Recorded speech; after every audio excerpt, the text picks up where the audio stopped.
shy about going forward, and is giving them all start as they come down towards the first of 8 flights of hurdles, over which Dato Star and wide on the course Istabraq sit 1 and 2, Theatre World wide, Morello very wide, through on the inside the grey mare is Lady Daisy in the firing line, and I'm supposing up there too. They're a long walk before they come down towards the second flight of hurdles, and it's Istabraq, I'm supposing, and the grey on the right, Lady Daisy 1, 2 and 3. Dato Star sits 4, Shooting Light 5, Red Blazer wide 6, Morello with that one 7, Karawi the inside, followed by Mr. Get, and San Martino and Rel Keel midfield, followed by Catagold. Bellator, Pribwell's made up the ground on the outside. Behind these comes Graphic Equalizer with Grimes at the back of the pack as they cross the second flight of hurdles, which they all took safely. And Lady Daisy gains the day the inside, the mare's moment of glory, by 3 parts of the length to I'm supposing. Then sitting in third is Grimes, Dato Star, Morello, Karawi, Rel Keel, Shooting Light, Red Blazer, San Martino, Shadow Leader, Pridwell, Catagold, Bellator, Graphic Equalizer, Mr. Get really outpaced, and Theatre World, and at the back of the pack is Grimes. Continuing the uphill climb, then go to free wheel shortly. Time to take a breath, and it's Lady Daisy leading in the Smurfit Champion hurdle. 2, I'm supposing, and Dato Star and Grimes, they've kicked about 3 clear. Istabraq is in 4th, and they've kicked about 3 clear of Morello and Rel Keel, and then Karawi, Shadow Leader, followed by Shooting Light, and Pridwell making ground on the outside. Front 4 are going off at a great gallop here. Lady Daisy the first to rise over flight number 3 from I'm Supposing and Istabraq and Dato Star. Those are the leading 4, and they've got a good 3 or 4 lengths clear of the others as they head towards the next flight. The others are headed then by right there Morello with Shadow Leader making ground on the inside. Out wide is Pridwell after that slow start. Karawi is struggling to hold his position. Cadu Gold sneaking up the inside. Rel Keel is well poised. San Martino niggled as they rise over the next, and a mistake there by Dato Star in the yellow colours when in 4th place. Up front, I'm Supposing, pulling Richard Dunwoodie's arms out on the outside of Lady Daisy. The favourites well poised in 3rd, Istabraq, followed by Morello. Dato Star trying to get back into it after that mistake from Pridwell out wide. These are followed by Shadow Leader, who's made good headway. The flight at the top of the hill, and there Lady Daisy walk, and Dato Star right down on his hind legs there, and that surely cost him any chance. And it's I'm Supposing in front from Istabraq. Lady Daisy in 3rd, Shadow Leader moving well, then Pridwell and Cadu Gold. I'm Supposing 2 lengths clear of Istabraq, top of the hill in the Smurfit Champion hurdle. And a moment of freewheeling as they come down towards the second last. Look on the white cap, that's Istabraq travelling well. The dark colours with the yellow sleeves is Shadow Leader. The yellow jacket with the blue and black check sleeves, Pridwell. Then behind these, Catagold picks up Rel Keel with a bit of a run. Graphic Equalizer, that was 2 out, and then comes Theatre World, who was placed last year. They've got 2 more flights of hurdles to take, and the champion Istabraq is surely for him now is gone too clear of I'm Supposing, but Shadow Leader, who shows such a devastating turn of foot the outside, is in 3rd place. Here we are 2 out. It's Istabraq clear by 2 to I'm Supposing, Shadow Leader, and then comes Pridwell, and these 4 are about 8 lengths clear of the next Theatre World. Catagold, Bellator staying on, but it looks to be all over as Istabraq makes the final turn in the Smurfit Champion hurdle, and Irish eyes are smiling because J.P. McManus, unbeaten this season. Istabraq takes the last flight of hurdles and is clear by 10 to 12 lengths. A faller at the final flight with Shadow Leader. It brought down Bellator, but they're toiling in the wake as they race up towards the line, because the champion hurdle this year, the Smurfit Champion hurdle, goes to the Irish on St Patrick's Day. It's Istabraq and Charlie Swan who win. It's going to be an Irish 1-2, because Theatre World comes through for second, I'm Supposing 3rd, Pridwell 4, Karawi, Mr. Get, and then behind that one Shooting Light, followed by Graphic Equalizer, Rel Keel, Catagold, Morello, San Martino, Dato Star, Lady Daisy, and last of all was Grimes. And so not just an Irish 1-2, an Aidan O'Brien 1-2 in the Smurfit Champion hurdle. The winner is number 7, Istabraq, in the colours of J.P. McManus.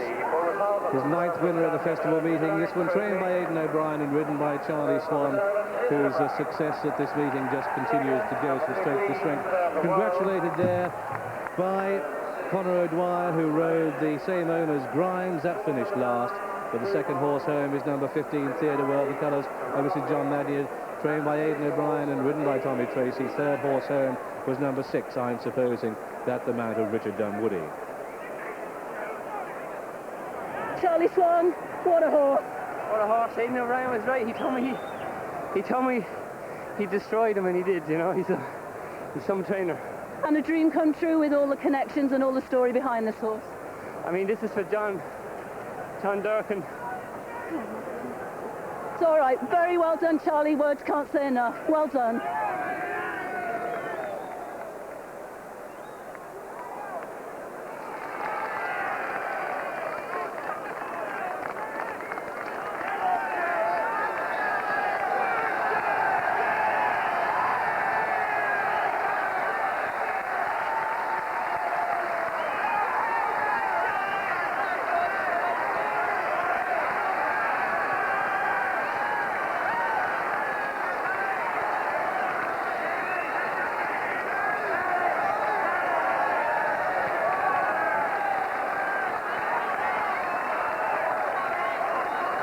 The mixed emotions, the connections of this horse.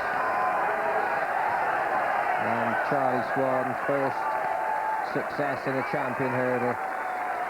And you could see when he was just having a few words with Leslie that many of his thoughts be towards John Durkin.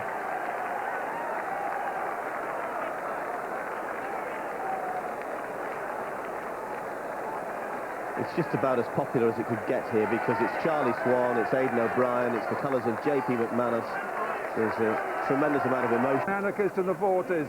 Third is I'm Supposing, bang there all the way at 6-1. But Istabraq, the 27th favourite in 69 runnings of the champion hurdle, the first since Morley Street 7 years ago, and wins by a record 12 lengths. You have to go back, as I said, to 1932 to find an easier champion. I think he's a lazy horse. I think, you know, when we saw him beat Hill Music earlier and one or two other performances in Ireland, I think this horse just does enough. Charlie's had to work hard on him, but as Max said, you know, no horse has ever won 12 lengths before in a champion hurdle, and he's just absolutely pulverised him. There's some decent horses in this field, and he was able to go the pace early on.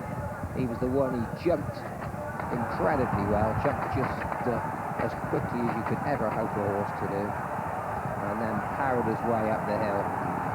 It'd be very interesting to compare the time of his performance with that of French ballerina in the first. Charlie Swan, unrelenting, making Istabraq maintain the gallop, flies the last. He probably knows now the race is won, but he's got the horse in a tremendous rhythm. Yeah, he has a look over, knows how far they are behind, and he ain't letting up.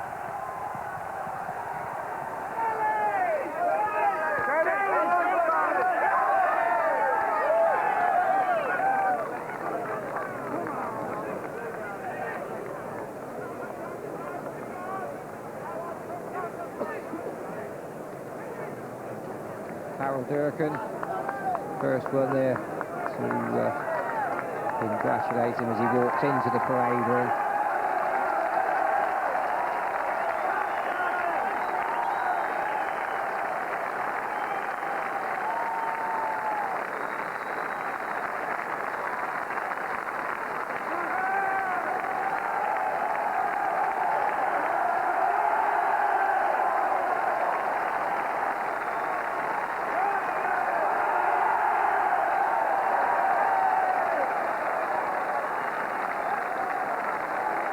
It's that unbridled enthusiasm which makes Cheltenham special. And a Charlie Swan winner. Perhaps even more so.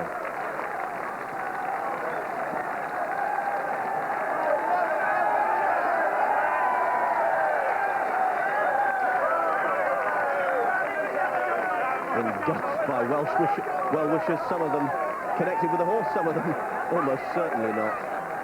But for a mad moment or two, nobody seems to care. Although Charlie will be worried that the saddle isn't tampered with because, of course, he's got to weigh in. J.P. McManus, one of those embracing him there, the horse's owner.